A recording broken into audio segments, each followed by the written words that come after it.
Yeah, on a on a pretty difficult wicket. There's plenty of good things to take out of that. Obviously, Glenn Phillips' effort throughout the match, his innings in the first innings was obviously crucial to keep us in the game and get us past Bangladesh in the first innings. His work with the ball.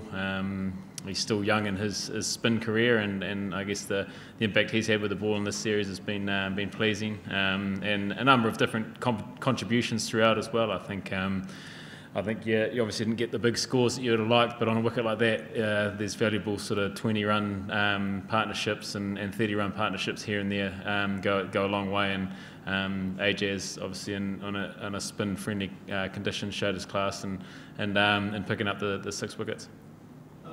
Tim, the way Glenn Phillips batted in both innings, is it just the sort of T20 or white ball mentality that it transfers, or is it just is it something else that he brings to the test team with this sort of, even on this wicket he went after the bowling?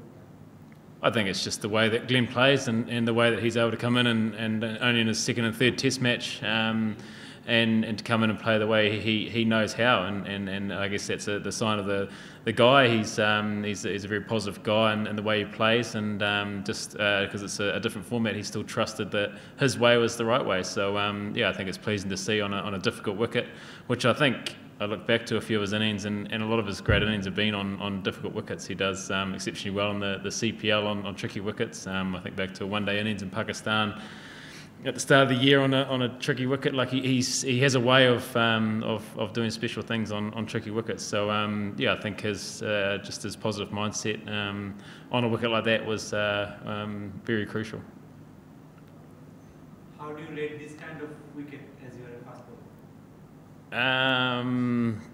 There's a number of ways I could describe that wicket. I think for the match to be all over in 170 overs is a fair reflection on the wicket. Wasn't great. I think there certainly wasn't an even battle between bat and ball. We'll leave it there. When home team decided to take home advantage and eventually it backfired here, so how satisfying is it for you as a winning party? I think when you come to this part of the world, especially for us, the conditions are so foreign. In particular, this Test match very foreign to what we're used to, and I guess to lose the toss as well, and then to come out on top on a wicket like that was very pleasing. Like I say, a number of different guys sort of stepped up in different ways, and it's nice to bounce back after the first Test. How would you sum up the experience of playing this Test match? I guess it's one of the more interesting Test match in your career. The way wicket behaved, and one whole day was lost today, still the result in the fourth day.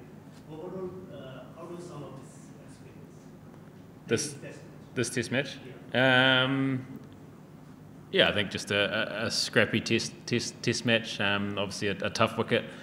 Runs were hard to come by, and just I guess just those little moments and partnerships throughout were crucial. Whereas in other matches, I guess when conditions are a little bit more even between bat and ball, though less, I guess they don't get noticed as much. But I think just for the guys to come out and scrap and fight and on a pretty tricky surface and come away with the win was pretty pleasing.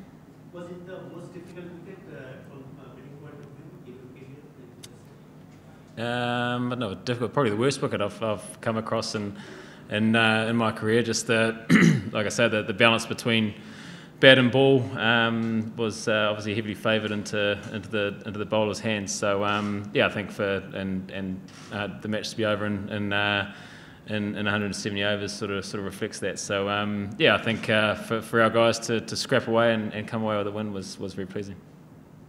I think you were in a pretty difficult position after the first day. So did the rain break on the second and the third day allow you to regroup and rethink your strategies? No, I think just guys just trusting their style and their way, and like I say, the innings from Glenn Phillips in their first innings was a match-winning innings in the end. For him to get 80 odd or 90 or whatever he got was a great effort, and on that wicket is worth a hell of a lot more than what he was within the 80 odd that he got. So we knew it was was going to take one partnership and I guess one special knock, and we saw that from Glenn.